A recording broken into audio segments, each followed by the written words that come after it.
Hello everyone, informative Sudip চ্যানেলের পক্ষ থেকে সকলকে শুভেচ্ছা।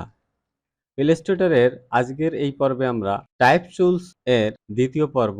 আজকে আমরা টাইপ টুলস এর আরও কিছু বিষয় সম্পর্কে জানব, পাশাপাশি টাইপোগ্রাফি ডিজাইনের ব্যাপারে কিছুটা আলোচনা করব এবং আমরা দেখাবো কিভাবে টাইপোগ্রাফি ডিজাইনের মাধ্যমে একটা সুন্দর ডিজাইন তৈরি করা যায়। আশা করি আপনারা ভিডিওটা পুরোটা দেখবেন, তাহলে ভালো কিছু শিখতে পারবেন। তো আমরা টাইপোগ্রাফি ডিজাইনের ক্ষেত্রে সর্বপ্রথম যেটা করব, আমরা টাইপ টুলে যাব। তো টাইপ টুলে জেনারেলি টাইপ টুল ক্লিক করার পরে আমরা এরকম একটা কার্সার পাই। এখন যদি আমরা এখানে জাস্ট ওয়ান ক্লিক করি, তাহলে এখানে কিন্তু একটা অটোমেটিক্যালি একটা বক্স চলে আসে, যেখানে আমরা যে কোনো কিছু কিন্তু আমরা এখানে লিখতে পারবো। তো আপনারা যদি কোনো প্যারাগ্রাফ আকারে কোনো কিছু লিখতে চান, সেক্ষেত্রে আপনারা টাইপ টুলস নিয়ে যদি এখান থেকে ড্র্যাগ করে আমরা এতটুকু নিলাম, দেখেন অটোমেটিক্যালি ইলাস্ট্রেটর থেকে এখানে একটা লেখা দিয়ে দিচ্ছে। তো এটা যারা আমি আগেও বলেছি, সিসির আগের ভার্সনগুলো ইউজ করলে আপনারা শুধুমাত্র এরকম বক্স এবং এরকম কার্সার পাবেন, এখানে আপনারা লিখতে পারবেন। তো আমরা যদি এখানে কোনো লেখা যদি আনি, আমরা যদি কোনো লেখা কপি করে এখান থেকে আমরা যদি এখন নিয়ে যাই এবং আমরা এখানে লেখাটাকে কন্ট্রোল ভি প্রেস করে এটাকে পেস্ট করলাম। এখন এটা পেস্ট করার পরে আমরা একটু জুম আউট করি। দেখেন, এটাও আমি আগেও বলেছি, এখানে একটা লাল যে একটা আইকন শো করছে, এটার মানে আপনার এর ভিতরে আরো অনেক লেখা আছে যেগুলো এর নিচে আছে। এখন যদি আমি মাউসের কার্সারটা এই যে লাল যে একটা অংশ দেখতে পাচ্ছি এখানে আমাদের, এইটার উপরে যদি কন্ট্রোল ক্লিক করে এইটার উপর নিয়ে যাই, তাহলে এরকম শো করবে। এখন যদি আমরা এখানে মাউসের রাইট বাটন ক্লিক করি এবং এইটার আইকনটা কিন্তু একটু চেঞ্জ হয়েছে এবং দেখাচ্ছে কার্সারের সাইডে লেখাগুলো আছে। এখন যদি আমি একটু জুম আউট করি, এখন যদি আমি এইখানে একটা ক্লিক করি অথবা যদি আমি ড্র্যাগ করে টেনে নিয়ে আসি, তাহলেও হবে। আমরা যদি এখানে অবশ্যই সবসময় মনে রাখবেন, এই লেখাটা তখনই আপনার আসবে যখনই আপনি এখানে কন্ট্রোল প্রেস করে এই প্লাস আইকনের উপর ক্লিক করবেন, তখনই আপনার এই আইকনটা চেঞ্জ হবে। তো এখন যদি আমি এখানে একটা জাস্ট ক্লিক করি, তাহলে সেম একটা বক্স কিন্তু এখানে দিয়ে দিয়েছে। এখন আমি যদি এখান থেকে এতটুকু অংশ যদি আমি মুছে ফেলি, তাহলে দেখেন এই সাইডের বক্সের অংশটা কিন্তু উপরের দিকে উঠছে এবং আমরা যদি এখানে কোনো লেখা আবার নতুন করে পেস্ট করি, তাহলে এটা কিন্তু নিচের দিকে নেমে যাচ্ছে। তো আশা করি এই বিষয়টা আপনারা বুঝতে পেরেছেন। যখন আপনারা প্যারাগ্রাফ লিখবেন বা কোনো এই জাতীয় কোনো লেখা লিখবেন, সেক্ষেত্রে আপনাদের এটা কাজে লাগবে, সেজন্য দেখালাম। আপনারা কন্ট্রোল এ দিয়ে এটা সিলেক্ট করে এখন এটাকে আপনারা টাইপ টুলস থেকে আপনারা এখান থেকে শো অপশন এটা দিয়ে দিবেন। এটা হাইড অপশন দিলে কিন্তু আপনাদের নিচের অনেক আইকন শো করবে না, যে কারণে আপনারা এখান থেকে শো আইকন দিয়ে দিলে, শো অপশন দিয়ে দিলে এটা শো করবে। এখন আমরা যদি এখানে প্যারাগ্রাফের ভিতরে যাই, দেখেন প্যারাগ্রাফের এখানে এসে আমরা সবসময় হাইপেনেন্ট এইটা টিকমার্কটা আমরা উঠাই দেব এবং এখান থেকে আমরা চাইলে এটাকে মিডিল, রাইট সাইড এবং আমরা এখান থেকে জাস্টিফাই করে দিতেও পারি। জাস্টিফাই করলে এইটা লাইনটা আমাদের দেখেন প্রথম অবস্থায় এইটা এরকম অবস্থায় ছিল, এখন আমি সবগুলোকে যদি জাস্টিফাই করে দেই, তাহলে এই লাইনটা একেবারে এই সাইড পর্যন্ত কিন্তু চলে আসছে। তো আশা করি এই বিষয়টা আপনারা বুঝতে পেরেছেন। তো আমরা আজকে একটা টাইপোগ্রাফি ডিজাইন দেখাবো, সেজন্য আমরা রোলার নিয়ে আসবো একটু।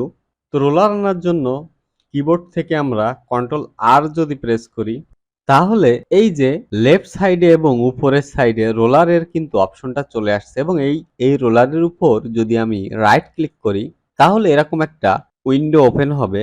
এখান থেকে ইঞ্চি, পিক্সেল, সেন্টিমিটার, পয়েন্টস এগুলো আমরা আমাদের হিসাব অনুযায়ী আমরা নিব, আমরা কোন ধরনের কাজ করব। আপনারা যদি পিক্সেল, নির্দিষ্ট কোনো পিক্সেলের কাজ করেন, তাহলে এখান থেকে পিক্সেল সিলেক্ট করলে এখান থেকে পিক্সেল হয়ে যাবে এবং আপনারা যদি এখান থেকে ইঞ্চি সিলেক্ট করেন, তাহলে এই রোলারটা ইঞ্চিতে হয়ে যাবে। তো এখন যদি আমি এখান থেকে একটা রোলার নিব, এখান থেকে আমি জাস্ট মাউস ক্লিক করে, লেফট মাউস ক্লিক করে আমি এখান থেকে ড্র্যাগ করে এদিকে নিয়ে আসলাম এবং এখানে আমি ছেড়ে দিলাম।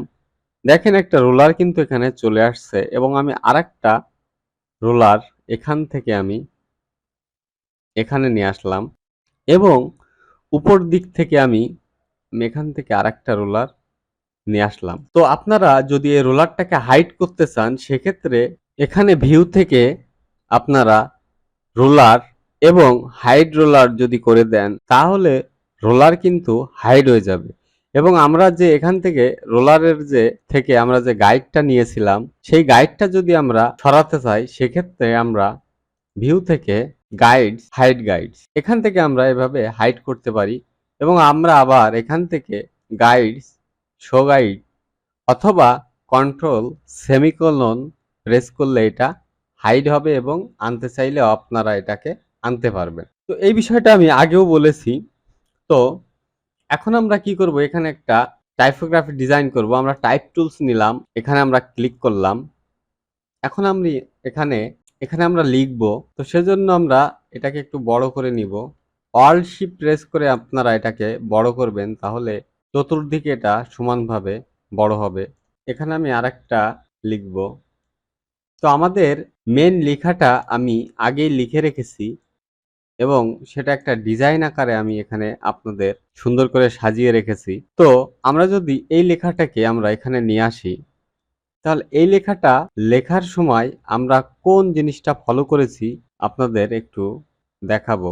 আমরা এখানে সর্বপ্রথম প্রতিষ্ঠানের একটা নাম রেখেছি, এখানে আপনাদের কোম্পানির নাম দিতে পারেন।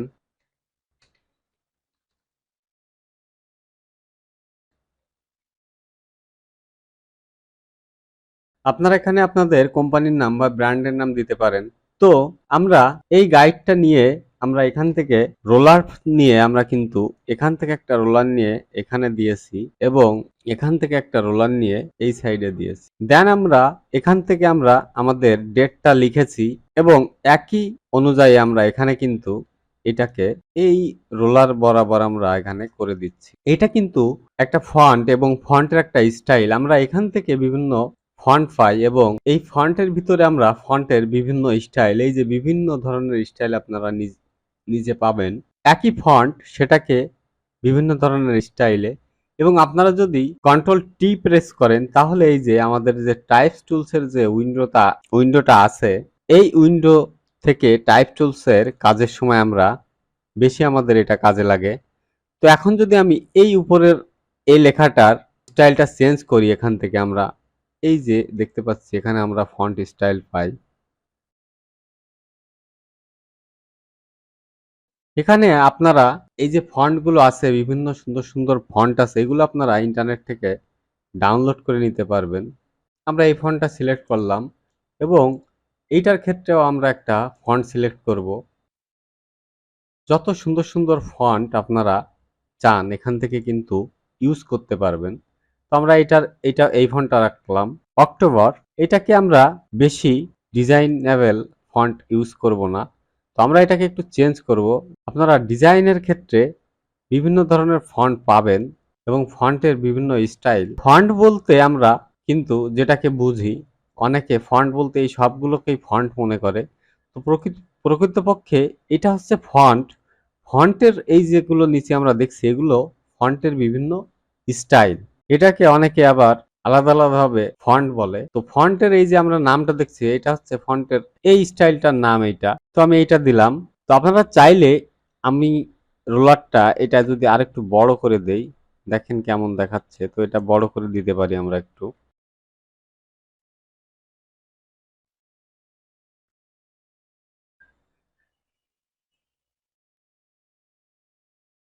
আমরা এটাকে এক্সপান্ড করে দিলাম, কালারটা চেঞ্জ করব। এখন এক্সপান্ড করার পর আমরা এটাকে আনগ্রুপ করব। কন্ট্রোল শিফট জি প্রেস করলাম, এটা আনগ্রুপ হলো। এখন আমরা এই প্রত্যেকটাকে নিচের ব্যাকগ্রাউন্ড কালারটাকে আমরা ব্ল্যাক করে দিলাম এবং আমরা মিডিল গুলো সিলেক্ট করে আমরা এটাকে হোয়াইট করে দিব।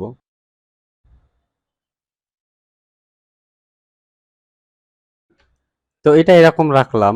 এখন আমরা নিচের অংশটাকে আমরা এটাকে একটু বড় করে দিতে পারি। নিচেরটাকে আমরা একটু ফন্ট স্টাইলটা আমরা নিচেরটা একটু চেঞ্জ করে দিব। আপনারা অসংখ্য ফন্ট আপনারা অনলাইন থেকে ডাউনলোড করে নিতে পারবেন আপনাদের পছন্দ অনুযায়ী। এতটুকু রাখলাম। এখন আমরা এইটা এবং এইটা একই ফন্ট রাখবো এবং মাঝখানের এই ডেটটাকে অন্য ফন্ট দিব। তো আমরা আগে ফ্রাইডে এবং আমাদের এই ফন্টটাকে আমরা একটু চেঞ্জ করব। এখন এই স্টাইলটাকে আমরা কোনটা পারফেক্ট লাগে আমরা সেটা একটু খুঁজে দেখব।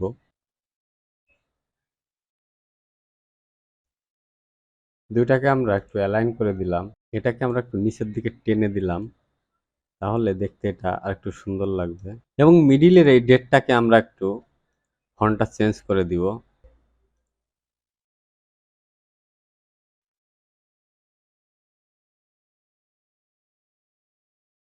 আমরা আমাদের লোগোটা আনবো এখানে এবং আমরা এটাকে ইমেজ ট্রেস করব। ইমেজ ট্রেস থেকে আমরা হাই ফিডেলিটি ফটো এটা দিব।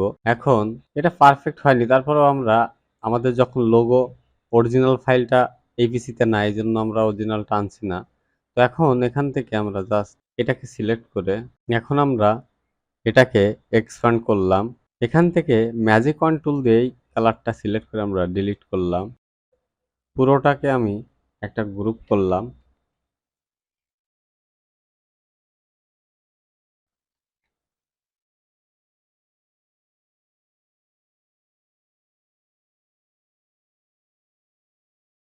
আমরা সবগুলোকে একটু কালার করব। এ ধরনের একটা কালার আমরা রাখলাম এটার। দেখেন এখানে কিন্তু আমাদের মাঝখানে যে অংশটা ছিল এটা কিন্তু উঠে গেছে। তো আমরা এখান থেকে আমরা টাইপ টুল নিয়ে সাধারণত লিখতে পারি। তো এই সাদা অংশটা উঠে যাওয়ার কারণ আমরা যখন এই লোগোটার ইমেজ ট্রেস করে আমরা ব্যাকগ্রাউন্ডটা সাদাটা সিলেক্ট করেছিলাম, তখন আমাদের এই অংশটা সাদা ছিল, যে কারণে এটা চলে গেছে। তো এখন আমরা টাইপ টুলস নিয়ে আমরা জাস্ট এখানে আমরা এটাকে আবার লিখলাম এবং আমরা এখান থেকে ফন্ট প্যানেল থেকে ফন্ট স্টাইলটা আমরা এটাকে আবার নিয়ে আসলাম।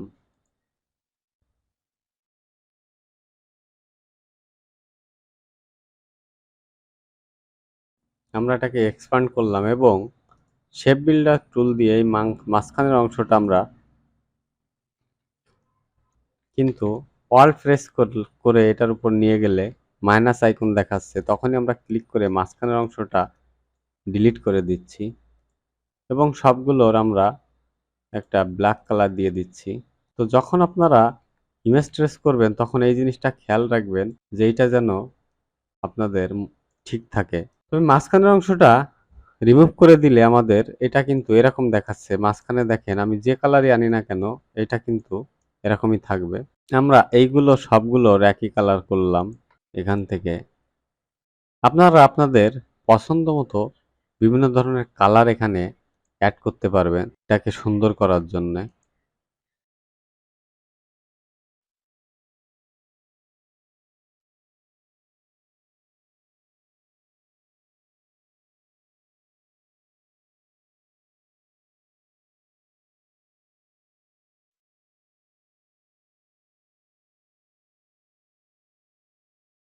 দেখেন আপনারা যখন কালার পিকার দিয়ে কালার পিক করবেন তখন অবশ্যই এখানে কালার পিক করার সময় আপনারা যদি এখানে ক্লিক করেন তাহলে এই ফন্টটাও কিন্তু কালারের সাথে সাথে অ্যাপ্লাই হয়ে যাচ্ছে। তো আমরা কন্ট্রোল জেড দিয়ে ব্যাকে যাই।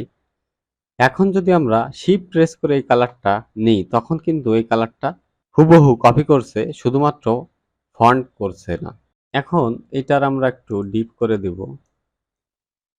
তো আপনারা সবসময় এখান থেকে এইচএসবি এইটা থেকে করবেন, তাহলে সেম কালারের ভিতরে আপনারা ডিপ লাইট এগুলো মেনটেন করতে পারবেন।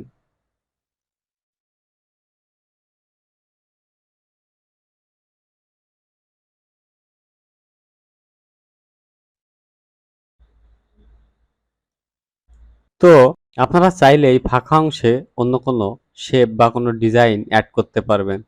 সেরকম চাইলে আমরা এখান থেকে যদি স্টার টুলস থেকে আমরা যদি এখানে একটা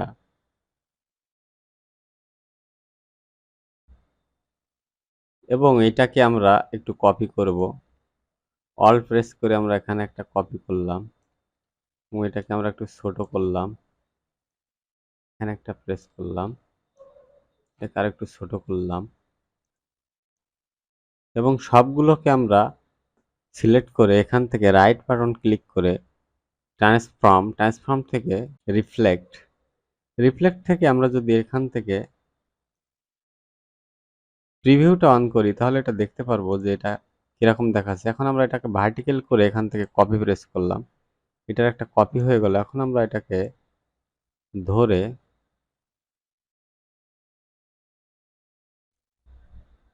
এবং এই সবগুলোকে আমরা একটা গ্রুপ করলাম।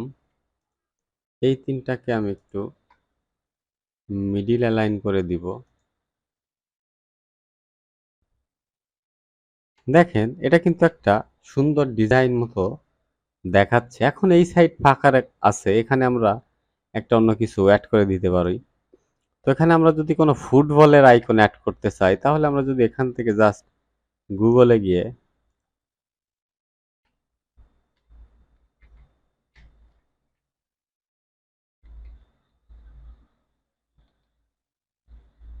বিভিন্ন ধরনের এখানে আমরা ফুটবলের শেপ পাবো। আমরা চাইলে এটা তৈরি করেও নিতে পারি, এটা খুবই সহজ একটা ব্যাপার। তো আমরা এখান থেকে জাস্ট এইটাকে নিচ্ছি।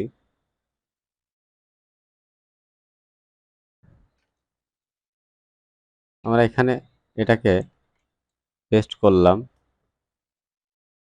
কন্ট্রোল ভি প্রেস করে, এবং এটাকে আমরা একটু ইমেজ ট্রেস থেকে এখান থেকে জাস্ট হাই ফিডেলিটি ফটো এটা দিলাম। এখন আমরা এটাকে এক্সপ্যান্ড করলাম এবং এখান থেকে ম্যাজিক ওয়ান টুল দিয়ে এটা সিলেক্ট করে আমরা সাদাটা যখনই করছি, দেখেন এই মাঝখানের অংশটা সাদা ডিজাইন আছে, এই জন্য এটা আমরা এভাবে রিমুভ করব না। আমরা জাস্ট এই সবগুলোকে সিলেক্ট করে আমরা যদি এখান থেকে শেপ বিল্ডার টুলস নিয়ে অল প্রেস করে এই বাইরের অংশ ক্লিক করি তাহলে বাইরের অংশটা ডিলিট হয়ে যাচ্ছে, কিন্তু আমাদের ভিতরের অংশটা থেকে যাচ্ছে। তো শেপ বিল্ডার টুলের কাজটা আপনারা এর আগেও হয়তো আমি দেখিয়েছি আপনাদের। এখন আমরা এই সবগুলোকে কন্ট্রোল জি দিয়ে গ্রুপ করলাম যাতে এটা আলাদা না হয়ে যায়। কন্ট্রোল গ্রুপ কেন করলাম কন্ট্রোল জি দিয়ে, আমরা যখন এটাকে এক্সপ্যান্ড করেছি ইমেজ ট্রেস থেকে তখন কিন্তু এটা আলাদা আলাদা অংশ হয়ে গেছে। আমরা যদি কন্ট্রোল শিফট জি দিয়ে এটা আনগ্রুপ করে আপনাকে এটা একটাকে মুভ করে দেখাই, দেখেন এটা কিন্তু প্রত্যেকটা আলাদা আলাদা একটা খণ্ড। তো এই কারণে আমরা এটাকে কন্ট্রোল জি প্রেস করে এটাকে গ্রুপ করেছি। দেন আমরা এটাকে নিয়ে এই সাইডে কিন্তু আমরা বসিয়ে দিতে পারি।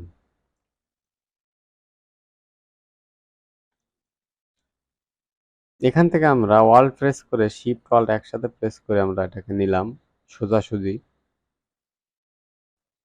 দেখেন এটা কিন্তু একটা অনেক সুন্দর একটা ডিজাইন তৈরি হয়ে গেল। এখন আপনারা চাইলে এরকম ধরনের ডিজাইন আপনারা নিজেরাও কিন্তু তৈরি করতে পারবেন। তো টাইপ টুলস নিয়ে যখন আপনারা টাইপোগ্রাফিতে সুন্দর সুন্দর ডিজাইন তৈরি করবেন ফন্টের বিভিন্ন স্টাইল ইউজ করে, তখন আপনারা দেখবেন কত সুন্দর সুন্দর ডিজাইন আপনারা তৈরি করছেন। এটা আমি সিম্পল একটা ডিজাইন আপনাদের টাইপ টুলস নিয়ে শেখানোর দ্বিতীয় পর্ব ছিল, আজকে শেষ পর্ব, যে কারণে আমি প্রথম পর্বে এত কিছু আপনাদের দেখাতে পারিনি, ভিডিওটা অনেক লম্বা হতো। তো যারা ধৈর্য ধরে আমার ভিডিওগুলো দেখছেন আশা করি আপনাদের ভালো কিছু শেখাতে চলেছি। আপনারা অবশ্যই আমাদের চ্যানেলের সাথে থাকবেন। এরকম ধরনের বিভিন্ন ডিজাইন আপনারা রেগুলার আমাদের চ্যানেল থেকে পাবেন। তো আমাদের কাজের ব্যস্ততার কারণে আসলে রেগুলার ভিডিও দেওয়াটা একটু কষ্ট হয়ে যায়। তারপরেও আপনারা রেগুলার না হয় আপনারা প্রতিনিয়ত এক সপ্তাহ অন্তর একটা ভিডিও মিনিমাম পাবেন। তো আশা করি আজকের ভিডিও আপনাদের ভালো লেগেছে। আপনারা এরকম ধরনের ডিজাইন তৈরি করে আপনারা কিন্তু নিয়মিত প্র্যাকটিস করবেন। তো আজকের ভিডিও এই পর্যন্তই ছিল। পরের ভিডিওতে আমরা আপনাদের অন্য কিছু মজার টুলস এবং যে টুলসগুলো সম্পর্কে আমরা পর্যায়ক্রমে এই যে লেফট সাইডে যে টুলস আছে আমরা এগুলো সম্পর্কে আরো ডিটেলস জানবো, এবং যখন আমরা পুরোপুরি টুলসগুলো সম্পর্কে আয়ত্ত আনতে পারবো তখন আমরা আরো অনেক সুন্দর সুন্দর ডিজাইন কিন্তু তৈরি করতে পারবো। তো আশা করি আজকের ভিডিও আপনাদের ভালো লেগেছে। ভালো থাকবেন সবাই। ধন্যবাদ সকলকে।